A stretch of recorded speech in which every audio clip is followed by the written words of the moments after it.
प्रकल्पितम श्रीमत् स्वयं प्रकाशाख्यम प्रणव में जगताम गुरु देहो नाहम स्रोत भागाद कान नाहम बुद्धिर्नाहम अध्यास मूलम नाहम सत्यानंद रूप चिदात्मा साक्षी कृष्ण एवाहमास्मि। ब्रह्मा हम मैं ब्रह्म हूँ यत प्रसादेन,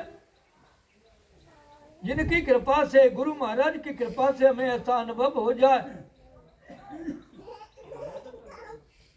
प्रकाश से हम जो ऐसा जो ज्योति है मेरे अंतःकरण में ऐसी उदय हो जाए।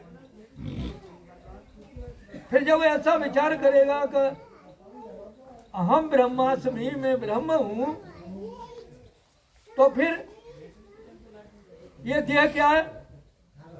तो उन्हें कह दिया देव ना हम, मैं देह नहीं, स्रोत भागात कान ना हम, ये श्रोतेंद्रिया वागेंद्रिया और जो ज्ञानेंद्रिया और कर्मेंद्रिया दोनों में नहीं हूं। बुद्धि ना हम, मैं बुद्धि भी नहीं हूं। अध्यास मूलम ना हम, जो मुझ में ये भ्रांति और अध्यास आ गए वो भी मैं नहीं हूं। सत्यानंद रूप चिदात्मा माया साक्षी कृष्ण एवाहमस्मि, मैं सच्चिदानंद स्वरूप हूं, इस माया का साक्षी हूं, कृष्ण हूं। एव हमस्मि, सो मैं हूं। अब ऐसा हमें कब आएगा? हम विचार करें।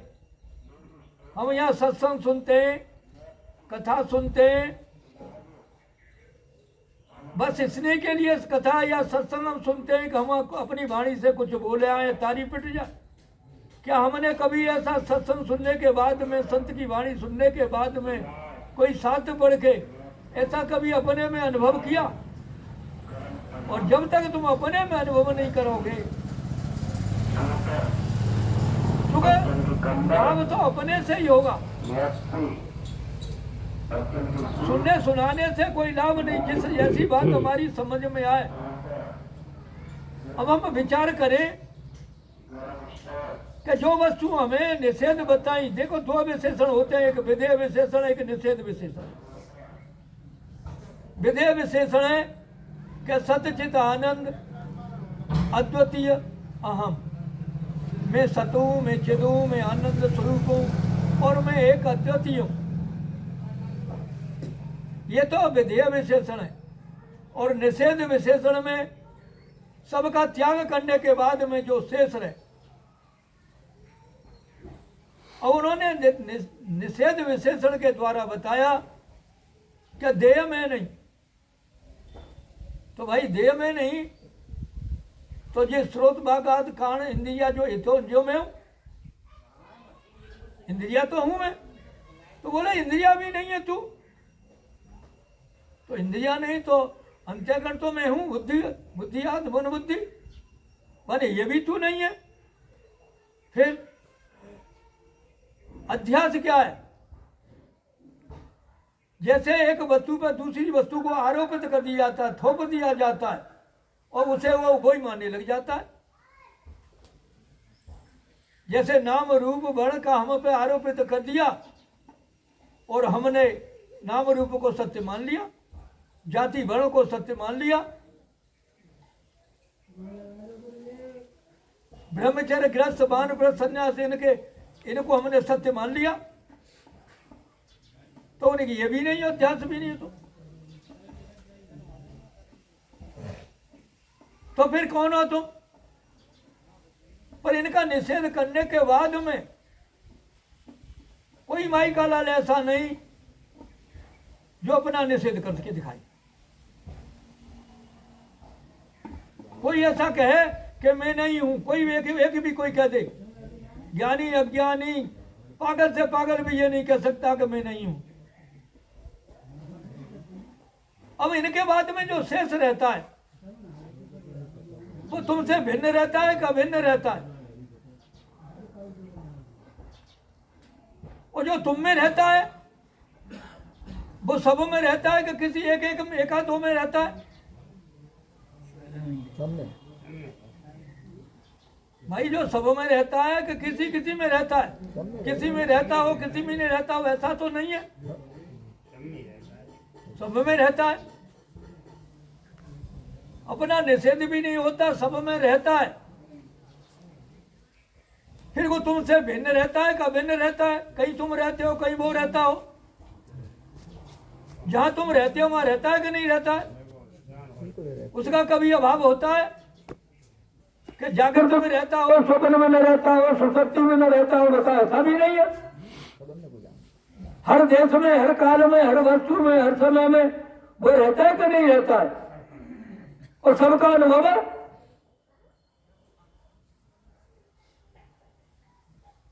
भाई वो जागृत में रहता है, स्वप्न में भी हम स्वप्न देखते हैं, स्वप्न के दृष्टा हमें, स्वप्न को भी हम जानते हैं, और निद्रा में भी रहता है। कैसे? जब तुम सो जाती हो, जब तुम सो गए और किसी ने तुमको आवाज दी तो सोने वाले ने आवाज सुनी कि वहां कोई जागने वाला भी है। वो कभी नहीं सोता है नहीं जगता है, उसमें कभी परिवर्तन नहीं होता, वो सदैव एक रस रहता है। सो तुम हो। हमारी अवस्था बदलती है, देश काल बदलता है, परिस्थिति बदलती है, पर इनको जानने वाला कभी बदलता है? वो सदैव एक रस रहता है। क्या हम ऐसा कभी अनुभव करते हैं? जैसा हमें अनुभव हो जाए, ऐसा हम विचार करने लग जाए, तो फिर तो वही सत्य है। और जो सत्य होता है वही छुड़ा होता है। यह बुद्धि ज्ञान नहीं होता। बुद्धि में जो चेतना देता है, कह देते हैं आज मेरी बुद्धि कार्य नहीं कर रही, क्या उसकी बुद्धि कार्य नहीं कर रही? आज मेरी बुद्धि समझ नहीं आ रही, तो समझ और ना समझ दोनों को कौन जानता है? तुम्हारे अलावा और कोई जानता है? तुम सबके दृष्टा हो, सबके साक्षी हो, और हमने दृश्य से इतनी आत्मीयता कर ली है कि दृश्य को ही हमने सत्य मान लिया। दृश्य कभी रहता है कभी नहीं रहता,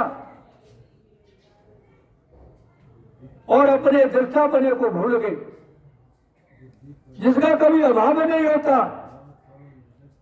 कहीं भी हम चले जाएं पर सदा सत्य तुम्हारे साथ रहता है, और असत्य वस्तु कहीं होती है कभी होती है कहीं नहीं होती।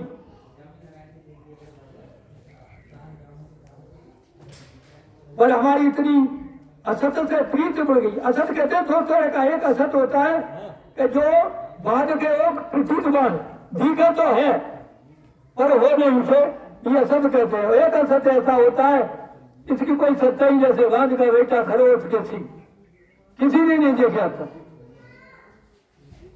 अगर बेटा हो गया तो मैं बांध कहां है? खरगोश के सिंह गधा के सिंह किसी ने देखे? किसी ने नहीं देखे। पर ये जो संसार है ये प्रतीत माने प्रतीत हो रहा है, पर विचार करें। अब मैंने जो तुम्हें दिख रहा है जान रहे हो, सबका निषेध हो गया शास्त्र के द्वारा, तो फिर शेष क्या रहा? तुम शेष रहेगा नहीं रहे? बस उस अपने को जानने के बाद में कुछ जानना शेष न रहे, अपने में स्थित हो जाए। सत्संग का यही लाभ है। सत्संग का ये लाभ नहीं कि हमने एक वचन सुना दिया, किसी ने कोई कथा सुना दी, किसी ने किसी की प्रशंसा कर दी, इससे तुमको क्या मिला? सत्संग में आए, हम काम छोड़कर आए और सत्संग में आकर हम ऐसी चर्चा में रह गए, इसका क्या मतलब बना? कभी उस सत्य को जानने का प्रयत्न किया? बस इतना ही सत्संग है। कहीं हम सत्संग में गए तो माठिया बढ़िया प्रसाद बट गया, हम बड़े प्रसन्न हो गए। कहीं भीड़ ज्यादा हो गई तो प्रसन्न हो गए। और भीड़ क्या है? दूसरे को समझाने की भीड़ है, समझने की भीड़ नहीं। क्या ये समझे? पहले खुद समझे तब दूसरे को समझाने का प्रयत्न करें। हम ऐसी एक स्पर्धा लगी हुई है हमें कि हम ऐसी ऐसी थोड़ी थोड़ी बात पे कोई बढ़िया बच्चा बोल रहा है, उसे 5 मिनट ज्यादा दे दी तो वह स्पर्धा हो गई। अरे मुझे तो 10 मिनट दी, जिसे 20 मिनट हो गए। अच्छा तुमको 50 मिनट दे दी जाए तो क्या करेगा? इससे ज्यादा और कुछ कहोगे तुम? बस 10-5 मिनट मिल जाए या न मिल जाए, कहने से जितना लाभ नहीं होता जितना सुनने से लाभ होता है। पर हमारा हजमा इतना बिगड़ा हुआ है कि दूसरे के हम सुनना ही नहीं चाहते। कुछ तो ऐसे व्यक्ति आते हैं कि अपनी या कह दी और बस कि कोटा या बैठी पहुंच गए और बीड़ी उड़ा रहे किया है बस सत्संग को। और कहां पर नंबर न बोले जा भूलते तो फिर ये हो जाए, अरे तो महाराज देख लो वहां को नंबर बोल दो, वहां को 20 मिनट वहां तो हम तो जुट के आए। अरे तुम आए तो ईमानदारी तक खाए के नहीं आए, बता तू सत्संग का मतलब क्या है? कहने के लिए आए, कहते तो अगर तुम कहने भी चतुर हो तो जितने भी सत्संगी बैठे मैं हर एक से कह रहा हूं, अपने बच्चों को, अपने बेटियों को, अपने माता पिता को, पत्नियों को कभी सत्संग सुनाया तुमने? एक भी नहीं सुनाता। जो तुम मां सुनाना चाहिए, तुम मां सुन के जाओ और मां सुनाओ तब लाभ होगा।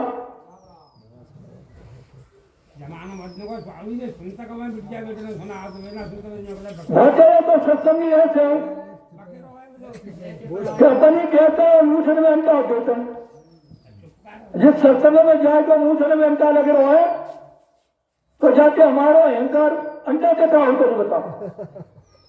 कोई भी काम किया जाए जहां हमारा अभिमान बढ़ेगा, किसी से रहने से, पहनने से, खाने से, तो हम सत्संग से बहुत।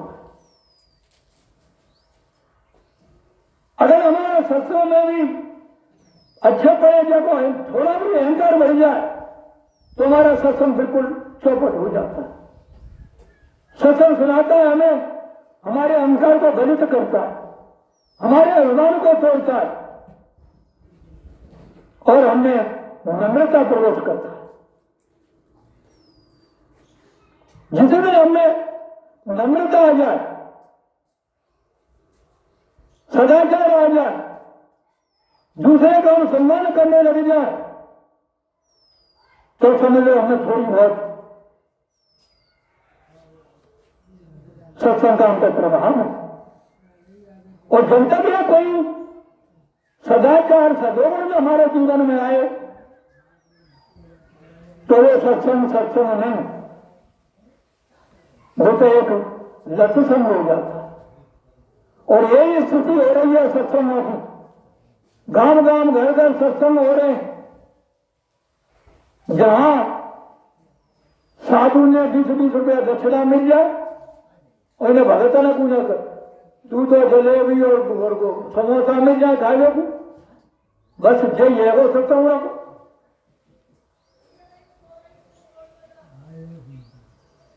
सत्संग अगर इनको दिया जाए तो संत बैठे हुआ और ये तुम टाइम देते रहो 4 बजे तक जी बोल करेंगे। कोई भी नहीं सोचेगा कि जी बुला के लाए यूं की वाणी सुन ले। कम से कम इतने तो होता है कि अपने घर द्वार छोड़ के थोड़ी तो की आसक्ति छूटी है। कहेंगे तो वही बात है जो तुम कह रहे हो, और तुम सुन के याद करके कह रहे हो। जिन्हें थोड़ी बात समझी है, एक बात समझ के की जाती है, कही जाती है, एक बात सुनकर या पढ़कर कही जाती है, बहुत अंतर होता है। जो समझ लेता है, एक बार समझ ले जीवन में, फिर दूसरे ना समझी आ ही नहीं सकती। कितने ने सत्संग है, एक बार भी समझ ले क्या मेरा कुछ नहीं है। कितनों ने समझ लिया कि मेरा कुछ नहीं है। और कोई है तो हमें दिखाए हमारा ये, क्या कोई चीज समझ जाए भाई। जो चीज हमें हमसे प्रतिक्षण अलग हो रही है वो हमारी कैसे हो सकती है। ये सबका अनुभव है। ये जब माताएं बैठी है देखो, इनसे पूछी जाओ ये घर तुम्हारा नहीं है, और मनोज लेकर कहिए कि घर तेरो ना मान लेगा। और एक ऐसी वस्तु है कि कहीं भी जाओ तुम्हारा साथ नहीं छोड़ सकती। सो तो अब वो घरे छोड़े जाकर आएंगे, जाकर छोड़ कर तो चले जाओगे। पर जो सदैव साथ है, एक क्षण में विलंब न हो किसी भी अवस्था में, सो और तुम, उसे समझने के लिए सत्संग है। और सबके अंदर विराजमान भी है।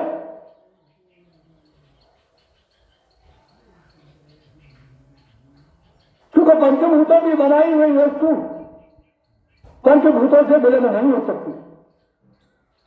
अच्छा, भूत भूत कहता है, एक तो ये पंचभूतम तक कहता है शाश्वती। अच्छा, ये माता है जो तुम भूत कहते हो, बालकन दरबार का भूतड़ा आ जाओ, भूत कौन है देखो तो बताओ। भूत कैसा है? ये संसारी भूत है। ये संसारी भूत है, न होते वो भी भूत जैसा प्रतीत हो रहा है। जैसे जंगल में ठूठ का पुरुष बन जाता है, वहां कुछ नहीं होता, ऐसे ही ये संसार है। संसार में भूत नाम की कोई वस्तु है ही नहीं, पर हमारी कल्पना ने हमने कल्पना धारण कर ली है। भूत उसको कहते हैं जो प्रतिक्षण चलता रहे, दौड़ता रहे, एक क्षण भी कहीं नहीं रुका।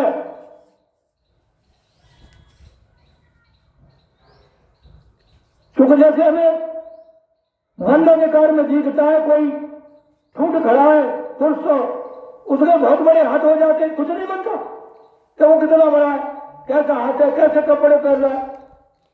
ये हमारे ही जो भ्रम, भीतर की भ्रांति, वही हमें ऐसा रूप दिखा देती। वहां होता वैसा कुछ नहीं। अब हम जो विचार करें, सब अपने अपने घर कि जो मैंने बताया ये मैं नहीं, तो अगर कर मैं हूं कौन? भाई देह तुम नहीं, इंद्रिया तुम नहीं, मन बुद्धि तुम नहीं, भ्रांति तुम नहीं, तो फिर तुम कौन हो? और अपना निषेध भी नहीं कर सकते, ये भी नहीं कहते कि मैं हतू ना हूं। कोई कहता है कि मैं नहीं हूं। माता तुम्हें ऐसा लगता है कि हमने हटी, कोई बता दे काऊ ऐसा लगत हो काऊ टाइम तक हम हंसा ना। ऐसी स्थिति हो रही है कि एक कोई पुरुष उसी जाल पर बैठकर जाड़े काट लो, एक महात्मा माए के जा रहे, उनके भैया तू कर कर जे डाल कटियो तू गिर जाएगा। अब वो ऐसे नहीं समझ नहीं, वो काटत रहो तो डाल कटियो गिर को। अब वो भागो, अरे कहिए महात्मा तो बहुत विद्वान, ये तो पहले की बात है जानते, इन तो पहले की बात कह रही, और उन्हें महात्मा पकड़ ले। महाराज अब मुझे बता मैं कब मरूंगी।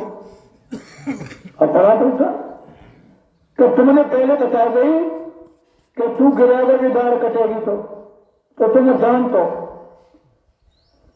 और महात्मा ने अपनी केसों को छुड़ा देंगे, महात्मा ने एक डोरा निकालो कराया और आगे हाथ में बांध, हाथ में बांध के बोले कि ज्यादा ना जी डोरा टूट जाए तब जरा तुम अच्छा। और वही ठीक है। अब बहुत दिनों तक वह डोरा देख ले, कभी नाम मर नहीं, अभी तो डोरा बंद हो गया। एक दिन ऐसा हुआ कहीं जा रहा था, सुबह झरकटी में डोरा पुराना है वो तो वो टूट के गिरेगा। अब जैसे ही डोरा गिरा सोई तो बोले तो हम मर गए। महात्मा ने कह दी हम तो मर गए। और माए कच्चा सो बच्चा गिर को मर गए। और माए के एक सेठ तेल की चपटिया ले जा रहे थे, वानु की भाई को जब नौकर मिल जाता तो जब चपटिया माइया घर तक पहुंचा दे तो, और वो गड्ढा में पड़ा कर ला रहे तो पहुंचा तो सोते हम, अरे हम तो मरे गए।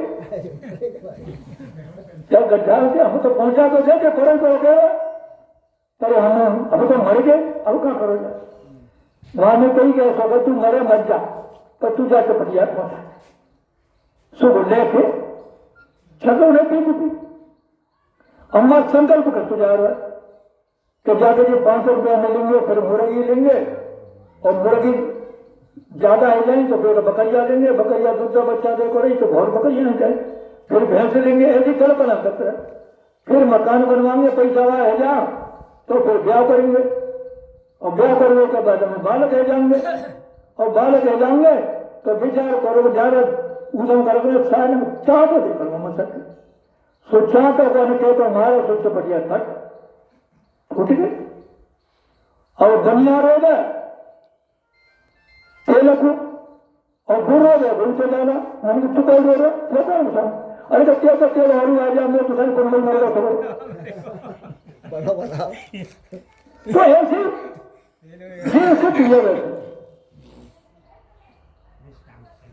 और हम घर के बड़े खुशी है कि आवत है कि कहाँ जा रहे हैं, कि सत्संग में जा रहे हैं, कि आज फिर घर ही पूछते हैं कि कैसे सत्संग में। अरे कि आज मत पूछे, आज तो माठिया खूब भंडारा बहुत जोरदार भाई बात। आज तो खीर और पूरी और बहन के साग और खाए के आगे तो स्वामी बोधी कर भी जोते हैं जिस तो बढ़िया हो तो बच्चे बता मतलब लड़के करके ना तुमको शिक्षा देता हूँ कौन बढ़िया बात कही बाकी ना समझना तुमका। तो यहां तक कहा है कि सत्य सुधरण सत्संग तो पालू और तारे से परे से कुदास सुवाई दिन सत्संग हरि कथा तैवन मोहन भाग और रोग नाम पर होना। तो यहां तो ऐसी स्थिति हो रही है कि राम जाने जाके ये नाम का हो तो हमारे तो जी समझना मैंने विचार के लिए समय और मैं अपने आचरण में उतारने के लिए तो मतलब कोई समय हटू ही ना। बोल सदगुरुदेव भगवान की जय।